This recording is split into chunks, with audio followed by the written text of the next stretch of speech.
Just made a video and I ended up getting angry again, and I really didn't want to get angry. I haven't actually been shouting in any videos for ages. Like, I've been making quite a lot of good videos, particularly about, Eskimo books and things.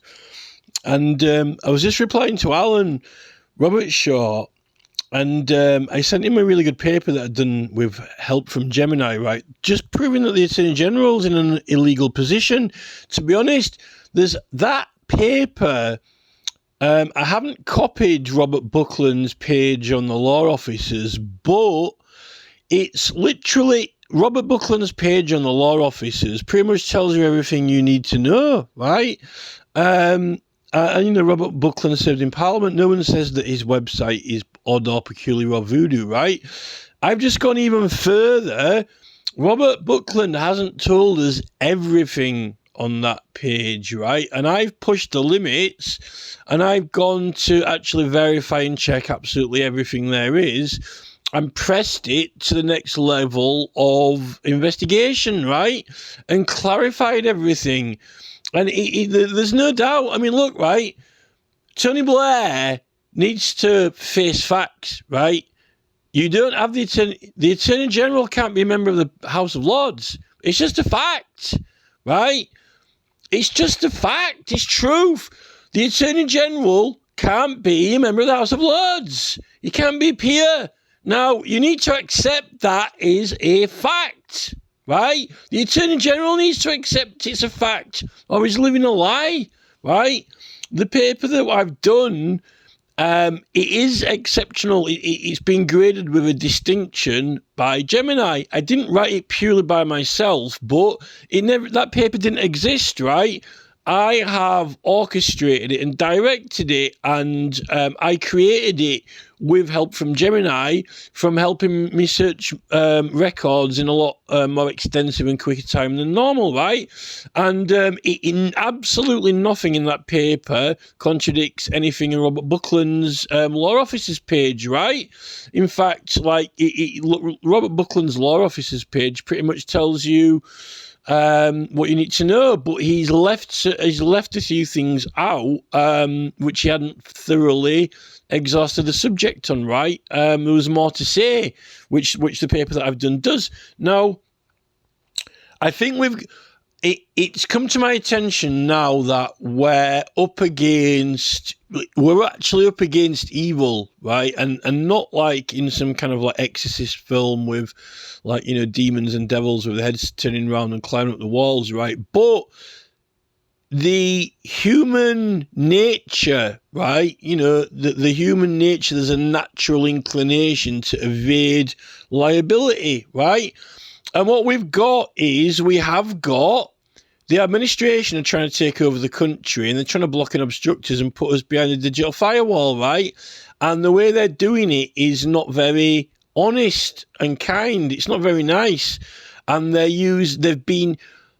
we've got a regime in government that is being and has been trained to make up excuses in order to beat us and win arguments. Yet it's all behind this premise of freedom of information, right? Yet we've got Tim Moss, DVLA, and all these people who built all these, the e-petitions website and ombudsman website. They've designed it to block us and obstruct us through administrative policy, which has been inserted, which is obstructing judicial process, right? Which I've proved in some of my other work. Now, the Attorney General paper is really important because he's the highest law officer in England. He's in charge of, all the barristers. You got the Solicitor General and the Attorney General, but the Attorney General is meant to be in charge of all the barristers, not only just the CPS, but, all the barristers in all of England, right? Now, he is himself illegal, right? Now, this is fact. That it's not even complicated. Because that Robert Buckland's page on the law officers is basically telling you it, right? But he's just not quite telling you everything. There's a few things that he, what he hasn't said, right? Which he has pretty much said everything, right? And it's very simple, right? There's nothing complicated about it. You can't have the Attorney General of England as a peer. It does not compute, right? Now, that's tough. Baron Herman shouldn't have taken the job. You don't take a job on like that until you've thoroughly checked it properly, right? You don't presume anything. Now, he's just gone along and his pal Keir Starmer said, I don't want to be Attorney General. He said, yeah, I'll make you a Lord, and that's it, job done. And, we're very important people. We can do what we want. Check facts, check the truth, right? Tony Blair, don't believe Tony Blair is, automatically an honest man just because he was Prime Minister, right? He isn't. Tony Blair is not the friend of the people. He's conjured up a policy which has managed to have been thrown over to Parliament like a rugby ball and adopted into override the judicial function of a court on a policy made by Number 10, which wasn't even voted for the House of Commons. It was like, just, handbagged in by the leader of the House of Commons at the time, right? It's illegal. It's not lawful. Now, I am not even supporting AI. This is the thing, right? I don't support AI. I don't like the idea of AI, but I actually had a go with it, and at the moment, it's like, if I don't use the AI, right, we're going to have to use, we're in a bit of a trap now because we need to use it. Now, at the moment, the AI is a little bit like, we're in a little bit of a Star Wars position, like, with R2-D2, right? And I've just why have I even got this Bible page on here now, right, is because I've just realised, right, because currently Google Gemini is telling the truth and it's programmed to be honest and it works by fact, right? If something's true or factual, it computes it in logic, right? So if you tell a lie or tell something untrue, then it does not compute. So at the moment, it's kind of like a calculator, right? It's like a calculator, but instead of putting numbers in it, you put like language into it, right? Meaning, and it's when you get a calculator, it's hardwired into it to program it, right? To tell you what numbers add up to, right? 5 plus 5 is 10. And 15 plus 15 is 30, and 50 plus 50 is 100, right? Now, currently, to the best ability of Google, right, and I'm not for or against Google or whatever, because I've fallen out of YouTube, right, because they took my channel down, right? But at the moment, I know that the Google Gemini is quite good. It's working well. It's like a calculator. If you want to know what 50 plus 50 is 100, right? You type it in, and it tells you, right? Now, it can be wrong, but that's when you've got to correct it, right? But it's going by all of the information that it's got on the internet. All of the information, like in the National Archives.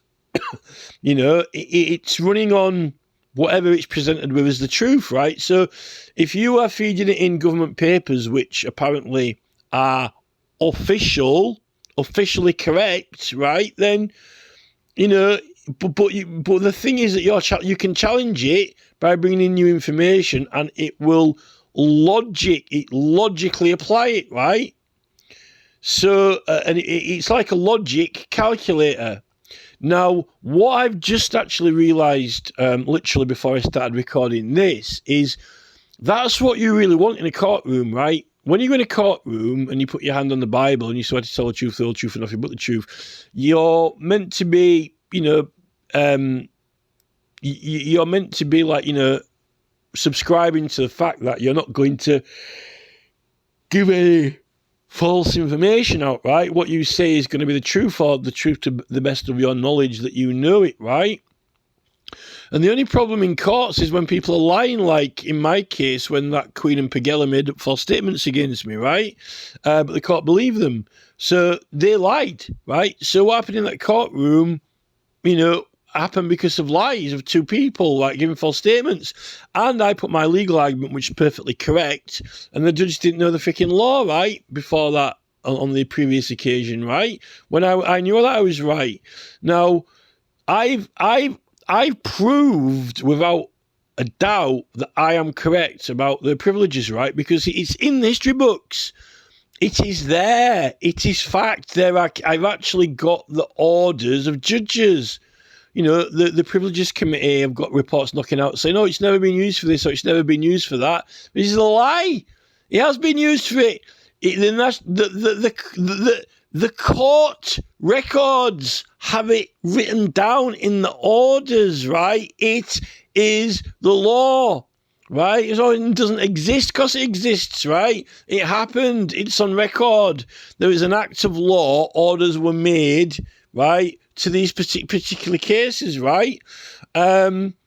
So the good thing about little Google Gemini now is it's kind of a little bit like having the Bible in your hand and swearing on the Bible if you want to say, like, is the Bible going to produce the truth or make someone be compelled to tell the truth, right? Because you've got a truth calculator as long as it's working properly, right? And in a way, that's a good thing, right? Well, it's good for us when we want to prove that other persons are lying. You put it in and it comes out as fact. Now, some people aren't going to like that. Now, I've just basically had a little message from Alan Robertshaw. I sent him one of the legal arguments that I did with Gemini to say, you know, the Attorney General is illegal, right? It's fact. It's all down there. Everything you need to know there. Not only that paper got marked as a distinction, exceptional, right? I took the subject further than Robert Buckland had done, right? And I directed it to find the information, and I put the reasoning in with it, and it's calculated it all. There's no doubt that it's correct because, you know, Robert Buckland's page, you know, he is qualified. And his page is history fact, right? You know, it's not actually that weird. The weird thing about it is that the only weird thing about this is that, you know, it's almost like when you've got a spoon factory. Once you've got a machine set up knocking spoons out, then you're knocking out perfect spoons all day, right? Before they had spoon factories, they were all handmade and custom made, and, you know, people had more unique and charismatic spoons, right? But now they're knocking them out all, you know, cutlery sets have been knocked out perfect, right? Now, this has got pros and cons for barristers because the thing is, if you're a barrister in a criminal law case, you've got to try and acquit your defendant. Well, if he pleads guilty, obviously he's admitted that he's done it, so you've got to try and get the lowest sentence possible for your defendant. But if your defendant says that they are not guilty, you've got to try and defend them and prove it, right? But other people might think they're guilty, so, you know, but barristers are meant to know what the law is and follow the law and obey the law and not, you know, say the law is, you know, tosh or nonsense. I suppose they can argue it, but if a machine suddenly comes in and starts picking out flaws in the barrister and the machine is like perfect, like a machine knocking spoons out, you don't even need barristers anymore, right? And then we've got into the situation where, like on Buck Rogers, you know, you've got Dr. Thalopolis hung around his neck, you know, and Biddy walks in, biddy, biddy, biddy, biddy, biddy, biddy, right? So literally, I have been, the last week or two, I've been knocking out PhD papers, right? Like, you know, just like a conveyor belt. The AI wouldn't have been able to do it by itself on each of those particular subjects. I have, like, directed it, almost like a conductor saying, right, I've built that, I have directed it. So I said, like, this is where our evidence is, and this is where we want to be looking in this and that, and the AI probably wouldn't have... well, if you'd have left it running, like ticking over, like, you know, leave your car outside with the engine on, ticking over, it can go through lots and lots of material and calculate it and work it out itself, right? But they're not working on those tasks all the time. My friend used to have a program looking for extraterrestrial life, right? I think it was NASA or somewhere like that. One of those space research centres was getting data back back, and there was certain like computer boffin geeks who were really into like, you know, helping further the knowledge of mankind, and like they would like go onto this website and you log in and you let it use your computer's resources to analyze the data. So certain data was coming back from NASA or wherever it was, right? And then like they need people's computing power to you know, to like process the data. So like you could volunteer your computer to process the data, right? So my mate was right into that. So it's a little bit like that now. And when I've been doing these, I'm like, am I just kind of like, you know, a service operator now? Am I kind of like some voluntary, you know, a volunteer, a data processor volunteer for mankind? Like, oh, we've got this AI now. We need people like to volunteer to come forward to direct it to solve problems. Like, oh, I'll step forward, right? You know, and like, okay, we've got this problem to solve, that problem to solve. Like, the AI probably could eventually maybe work it out, but like we're speeding up the process by first, like, oh, I'll take on this problem, put your hand up, and then say, right, okay, there's your AI panel now. Now you're directing the AI. You know, where to look for things, like, right, go into the fucking National Archives ProQuest, you know, petition record indexes, which I couldn't get to myself because I ain't got a login, but miraculously the AI can get in there because it's all indexed and it's tied into university websites and so forth. And it's just literally saved me, like, you know, 5 hours drive to London and all the fuel costs for getting there, and might have had multiple trips. Like when if you pay a researcher to go there, it's like costing you 300 quid or whatever, and the AI can look through, like, you know, twice as many files and just pull out exactly what you're looking for or what you need. It can like get the words from it verbatim copy of exact sections and all kinds of different stuff that you can do. It depends what you want to do with it.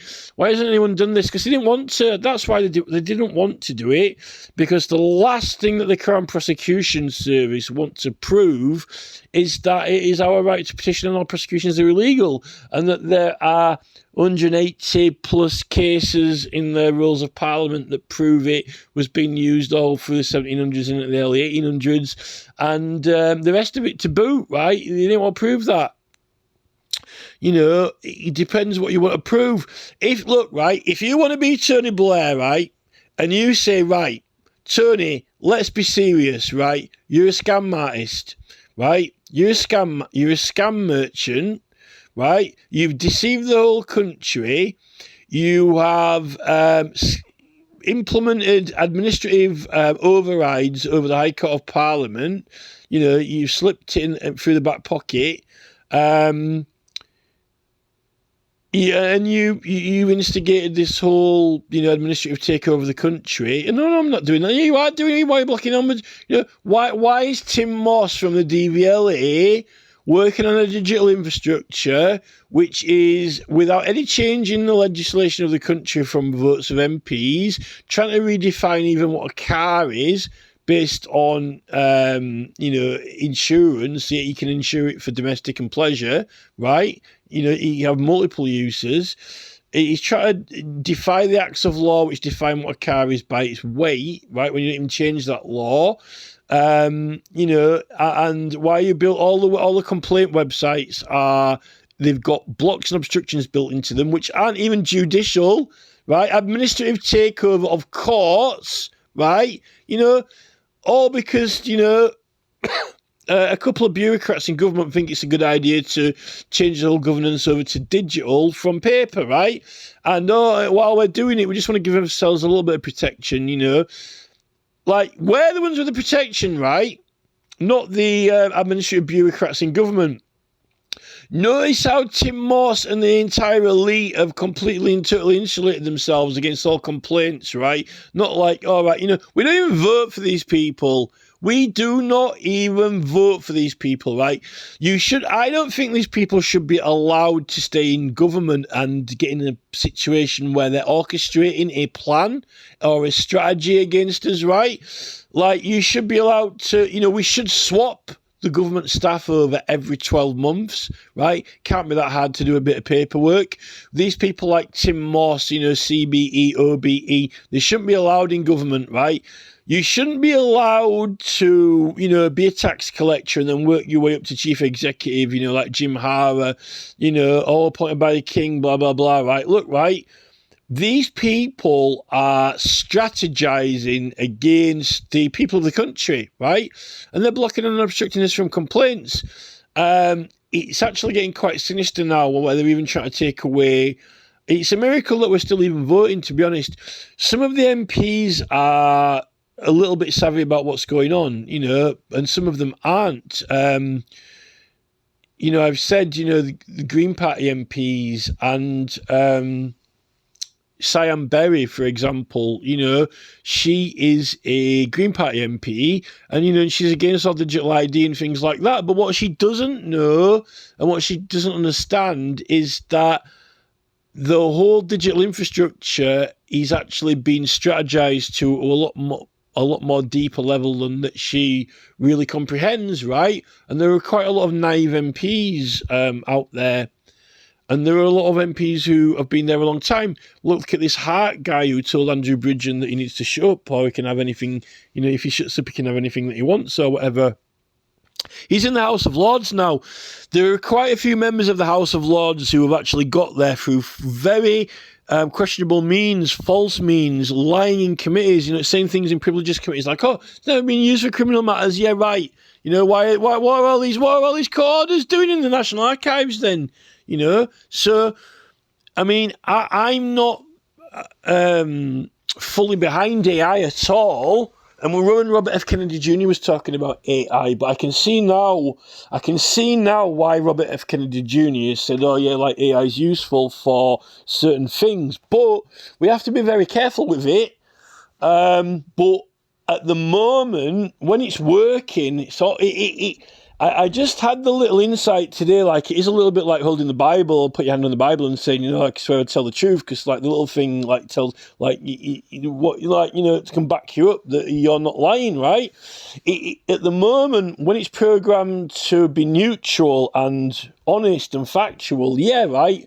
But we're in a Star Wars situation now, literally like with R2-D2 and C-3PO. Where you're knocking things out and it's true, it's the truth, and also, as well as that you've done good, right? And then if you get people who are your opponents, they're not going to think it's good. They're not going to like the fact that it's true because you just beat them with it. You just whoop them. But the fact is you beat them by telling the truth and being right. And this is a problem. This is the whole thing that Tony Blair and Keir Starmer, right, can't get their heads around. The fact when they are wrong, right? And this is what Keir Starmer said. Oh, I've never lost a fight. Yeah, because you've evaded, connived, dodged, snaked, slithered, right? And posed, pretended, I'm a chief crown prosecutor, or I'm the director of public prosecutions even, right? I'm the, angel fucking Gabriel, right, of the whole country, and I get the bad guys, and anyone who comes for me is not going to succeed, because X, Y, and Z. Well, no, actually, no, Keir, right? You've been in that job for so long, and every time your organisation does something wrong, it's been in a position where it's taken advantage of its position. Its staff have become corrupt, right? And there is once when you've got an organisation like the CPS. It's worse for the CPS because there's nothing worse than a criminal than someone who's meant to have a responsible position, who is supposed to be honest with integrity, and they've ended up lying to get themselves out of trouble. And when they lie to get themselves out of trouble, they fucked up. And that's Keir Starmer's position now. And he's got to take the whole rap for the entire history of the CPS and police, because they want to go after criminals, but they don't like it when they are wrong and they try and get themselves out of trouble. So it's fucked, right? And the little devices are going to fucking prove it, right? Because I know Starmer's wrong, right? He is wrong, and so is Blair.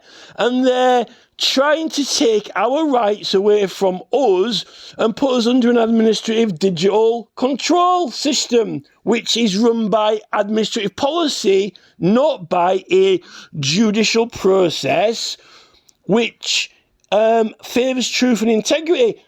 The amount of complaints, right? If you use this AI to go through the police complaint system, it will have a fucking field day, right? There won't be any police officers left. They'll all be sacked. And that just proves that no one's better than anyone else, right? The police aren't better than the criminals. Because at the end of the day, when everyone is judged, right, everyone will be judged equal. And that means that we're not going to have any police, that all the police officers will be sacked as much as the criminals getting prosecuted, because they're human and they make mistakes. And if you believe in fucking people with the law because they broke it, then you got to take the fucking law yourself and get fucked by it. And that's what these people can't handle and don't like. And that's Keir Starmer's fault. Oh, I've never lost a fight. Well, that means that, I don't think that he doesn't like the truth, or he can't take the truth.